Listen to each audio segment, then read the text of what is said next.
Hello hello बच्चों, कैसे हैं आप लोग। आज हम लोग एक्सरसाइज 3.3 का 3.1 का जो है एक्सरसाइज, इसको हम लोग पढ़ेंगे। इसके सवालों को हल करेंगे।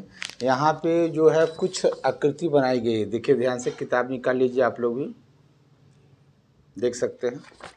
तो यहाँ पे आपको 1 नंबर में लिखा है कि यहाँ कुछ आकृति बनाई दी गई है, ठीक है ना। तो आकृति दी गई है, मैं आकृति आपके बोर्ड पर बना देता हूँ, इसको देखिए आप लोग। आइए, हमने बोर्ड पर आकृति बना दी है। और अभी तक मेरे चैनल पर आप लोग नए हैं तो प्लीज़ मेरे चैनल को आप लोग सब्सक्राइब करें, ठीक है। और बेल आइकन को दबा दें ताकि उसका नया वीडियो कोई भी अगर अपलोड हो उसका नोटिफिकेशन आप लोग को मिलता रहे। चलिए आइए बोर्ड पर देखते हैं हम लोग। यहाँ पे कुछ आकृति दी गई है, 1 2 3 4 5 6 7 8, ठीक है ना। और यहाँ पे कुछ लिखा हुआ है कि साधारण वक्र कौन कौन सा है, इसमें साधारण वक्र बंध कौन सा है। तो ये दोनों चीज़ जो है एक ही है, ठीक है ना। वक्रबंध का मतलब होता है कि ऐसा वक्र जो माने ऐसा जो है आपका रेखा जो है, ऐसा आकृति जिस पर आपको कलम उठाने की ज़रूरत ना हो, ठीक है ना। पूरा एक ही बार कलम चलाएं तो आकृति बन जाए। तो वैसा आकृति जो है, जैसे यहाँ एक बार कलम कहीं से भी शुरू कीजिएगा, ये है, इसमें आपको 2 बार कलम उठाना पड़ेगा। इसमें आपको कहीं काटना भी नहीं चाहिए, तो भी नहीं है, ये है, ये है, ये है। तो आप लिख सकते हैं कि यहाँ पे वक्र, साधारण वक्र मेरा जो है 1 नंबर है, 2 नंबर है, और क्या बोलते हैं 5 नंबर है, और 6 है, 5 है, 6 है, 7 है, ठीक है ना। ये 1 2 5 6, 1 2 और ये 5 6 और 1 7, ये मेरा साधारण वक्र है। और साधारण वक्र बंध भी वही है, सेम टू सेम। जो साधारण वक्र बंध का मतलब होता है कि ऐसा वक्र जो है, मतलब जिसमें कलम नहीं उठे और साथ में वो बंद होनी चाहिए, ठीक है ना। तो बंद तो है ही सब, तो सेम टू सेम। उसके बाद यहाँ देखिए आपका बहुभुज। बहुभुज का मतलब होता है जिसमें बहुत सारी भुजाएं होती है। तो बहुत सारी भुजाएं होती है, साथ में जो है काटे भी नहीं, ये भी चीज़ ध्यान रखना। तो मेरा यहाँ 1 नंबर और 2 नंबर, यही जो है आपका बहुभुज है, ठीक है ना। तो यहाँ पे लिखेंगे 1 और 2। अब आइए यहाँ पे उत्तल बहुभुज। उत्तल का मतलब होता है कि उभरा हुआ, माने मोटा, बीच में मोटा होना चाहिए। तो यहाँ पे बीच में मेरा मोटा कौन सा है, तो एक तो मेरा ये आकृति है, और तो बीच में कोई मोटा नहीं है। तो आप यहाँ पे लिख सकते हैं मात्र उत्तल वाला जो है 2 नंबर, ठीक है ना। 2 नंबर जो है मेरा उत्तल है। और उसके बाद लिखा है अवतल। अवतल क्या होता है कि बीच में जो है पतला होता है और साइड साइड में मोटा होता है। तो बीच में पतला, देखिए ये पतला बीच में हो गया, और ये भी आपका बीच में पतला है।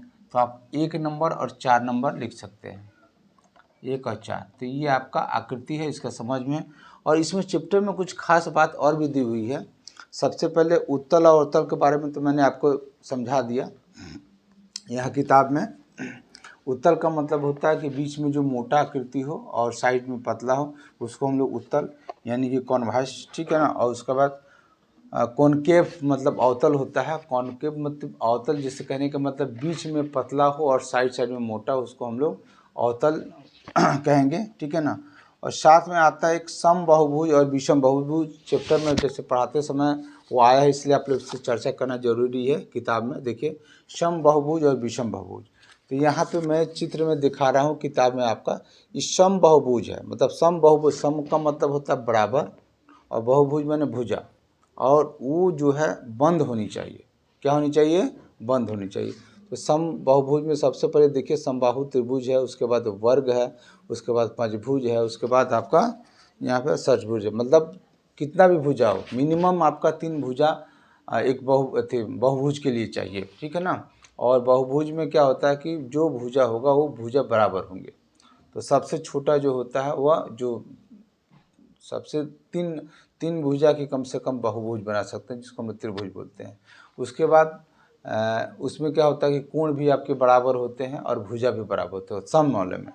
और विषम जिसको हम बोलते हैं तो विषम बहुभुज में क्या होता है कि विषम बहुभुज में आपका कोण बराबर हो सकता है लेकिन भुजा बराबर नहीं होगा। जिससे देखिए यहाँ पे आकृति में दिया हुआ है, एक आपको त्रिभुज बना के दिया हुआ है। तो देखिए इसमें कोण हो सकता है कि किसकी, जैसे मान लीजिए आयत का है, ठीक है ना। तो इसमें आपका कोण दे सबको जो है 90, ये भी आपका 90 होगा, ये भी 90 होगा, ऊपर में भी, यहाँ भी 90, यहाँ भी 90, लेकिन इसका भुजा जो है वो बराबर नहीं होगा, ठीक है ना। यहाँ पे देखिए नीचे इसका चित्र है, इसमें भी षटभुज है, लेकिन ये दो भुजा का लंबाई जो है थोड़ा सा बड़ा है, ये दोनों का छोटा छोटा है, ठीक है ना। तो ये विषम है। विषम में होता क्या है कि छोटा बड़ा हो सकता है, और सम में क्या होता है कि जो होगा वो सब बराबर होगा। तो इसके बारे में भी जानकारी आप लोग को देनी थी, ठीक है। कि इसके बाद वाला जो सवाल है इसी से संबंधित है, ठीक है ना। तो हम लोग इसको पहले इसको नोट कीजिए 1 नंबर, और उसके बाद 2 नंबर पर हम चर्चा करेंगे।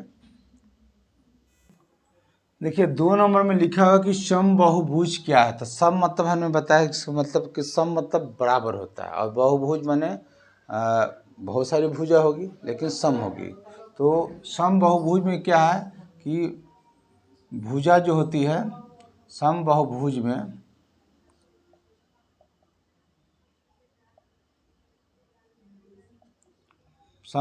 में भुजा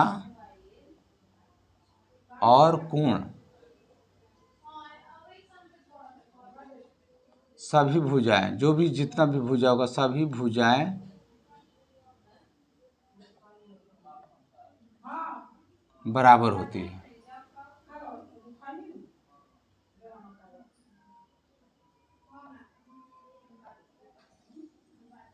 और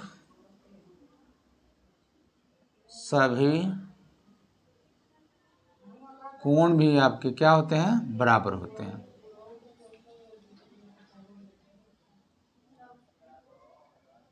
ठीक है। तो समबाहुभुज में क्या होता है कि सम मतलब होता है बराबर, तो आपकी भुजा जो है वो बराबर होंगे, और उसके कोण जो है वो भी आपके बराबर होंगे। उसके बाद यहाँ पे लिखा हुआ है कि एक समबाहुभुज का नाम बताएं, जिसमें यहाँ पे 2 नंबर में लिखा हुआ है कि एक समबाहुभुज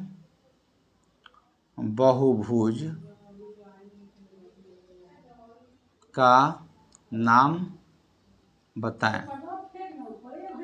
ये प्रश्न है, किताब में दिया हुआ है, देख सकते हैं आप लोग। इसमें आपको 1 नंबर में लिखा हुआ है कि 3 भुजा है। क्या लिखा है, 3 भुजा है। तो 3 भुजा का क्या होता है, 3 भुजाएं। तो ये समबाहु त्रिभुज में, देखिए समबाहु त्रिभुज में हम एक चित्र बना रहे हैं जिसमें समबाहु त्रिभुज है, जिसमें आपका जैसे मान लीजिए 5 सेंटीमीटर है, तो ये भी आपका 5 सेंटीमीटर होगा, ये भी आपका 5 सेंटीमीटर, इसी को इसका कोण भी आपका बराबर होता है। तो सबसे आपका जो है समबाहु त्रिभुज, इसका चित्र पीछे किताब में भी दिया हुआ है आपको। ये तो 1 नंबर के लिए। 2 नंबर में क्या लिखा हुआ है आपका किताब में, 2 नंबर में लिखे 4 भुजा। तो 4 भुजा में क्या होता है, तो 4 भुजा में एक वर्ग बनता है जो कैरम बोर्ड के आकार का होता है या लूडो के बोर्ड के आकार का, ठीक है ना। तो ये वर्ग हुआ, ठीक है ना। वर्ग में आपका जो है चारों भुजा बराबर होती है और चारों कोण भी बराबर होते हैं, ठीक है ना। उसके बाद लिखा हुआ 6 भुजा है। 3 नंबर में लिखा हुआ है कि 6 भुजा। 6 भुजा का मतलब है षटभुज। षटभुज में क्या होता है कि 6 भुजा होती है और सभी कोण क्या होते हैं, बराबर होते हैं। तो ये आपका चैप्टर 3.1 का ख़त्म हो गया। अब इसके बारे में अब इसके बाद वाला जो चैप्टर 3.2 का, इसके बाद वाले वीडियो में हम लोग समझेंगे, पढ़ेंगे, ठीक है। तब तक आप इसको अभ्यास कीजिए, ठीक है। कहीं कोई दिक्कत या समस्या हो तो प्लीज़ आप लोग मेरे मैसेज बॉक्स में कमेंट्स करेंगे, फिर से आपको बताया जाएगा। चलिए, धन्यवाद।